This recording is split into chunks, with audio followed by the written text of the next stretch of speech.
करनी चाहिए। दो सवालात। एक सवाल ये है कि भाई क्या ये ज़रूरी है कि इस रात में नवाफिल पढ़े जाएं? क्या ये ज़रूरी है कि इस रात में जो है वो नमाज़ें पढ़ी जाएं? जैसा कि आवाम के अंदर जो है एक तरीक़ा है कि मगरिब की नमाज के बाद से ही नवाफिल वग़ैरह का सिलसिला शुरू हो जाता है। मस्जिदों में सलातुत तस्बीह की नमाज होती है और एक बड़ा जो है वो गहमा गहमी का माहौल होता है। तो एक सवाल ये है कि भाई क्या ये ज़रूरी है कि इस रात में ये नवाफिल वग़ैरह पढ़ी जाए?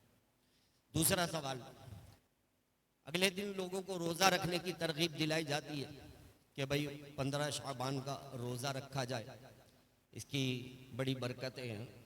तो क्या ये ज़रूरी है कि 15 शाबान का रोज़ा रखा जाए?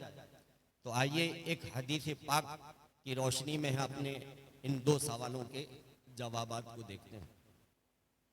मिशकात शरीफ की हदीस है, हज़रत अलीउल मुर्तज़ा कर्रमल्लाहु तआला वजहहुल करीम इस हदीस पाक के रावी हैं। कहते हैं कि नबी करीम सल्लल्लाहु तआला अलैहि वसल्लम ने इरशाद फरमाया, इज़ा कानत लैलतुन निस्फ़ मिन शाबान क़ूमू लैलहा वसूमू यौमहा औ कमा क़ाल रसूलुल्लाह सल्लल्लाहु तआला अलैहि वसल्लम। कहते हैं कि नबी करीम सल्लल्लाहु तआला अलैहि वसल्लम ने इरशाद फरमाया कि जब शाबान के निस्फ़ यानी 15वीं शाबान की रात हो तो इस रात में क़ियाम किया करो और उसके दिन में रोज़ा रखा करो। तो गौर कीजिए कि इन दोनों सवालात के जवाबात हमको प्यारे आका सल्लल्लाहु अलैहि वसल्लम की इस हदीस पाक से मिल गए।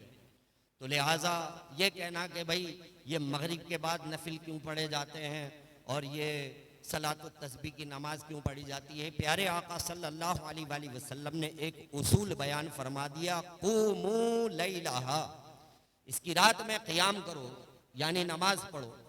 अब गुरूब आफताब से ही रात का सिलसिला शुरू हो जाता है और फजर के तुलू से पहले तक वो रात जो है शुमार होती है और जब तुलुए फजर होता है तो रात ख़त्म हो जाती है और फजर का वक्त शुरू हो जाता है।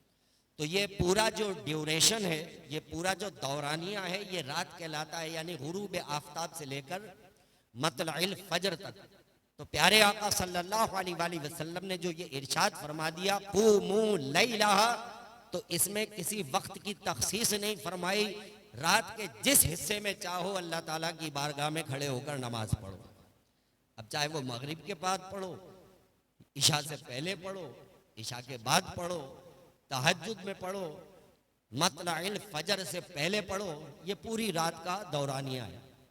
तो लिहाजा हमें चाहिए कि इस रात के एक एक हिस्से से और एक एक लम्हे से फ़ायदा उठाएं और अपने लिए सरमायाए आखिरत जमा करें।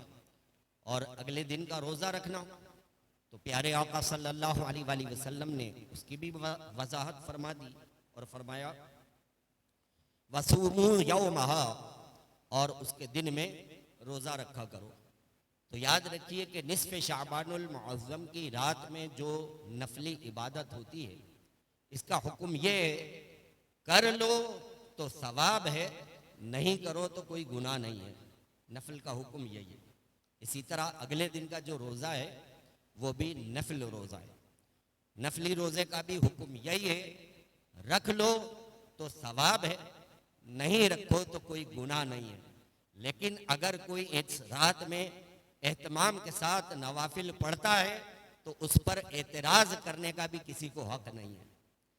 इसके दिन में अगर कोई रोज़ा रखता है तो उस पर बिदअत का फतवा लगाने का भी किसी को हक नहीं है। इसलिए कि ये रात मुबारक रात है, प्यारे आका सल्लल्लाहु अलैहि वसल्लम ने तरगीब दिलाई है कि इस रात में नमाज पढ़ा करो और इस अगले दिन के रोज़े की भी तरगीब दिलाई और फरमाया कि अगले दिन का रोज़ा रखा करो।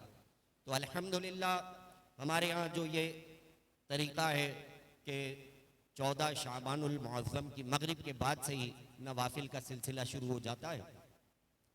तो किसी के बहकावे में नहीं आइएगा, बल्कि जहाँ जहाँ मगरिब की नमाज के बाद नवाफिल का ये सिलसिला हो, एहतमाम के साथ वहाँ शिरकत फरमाइएगा।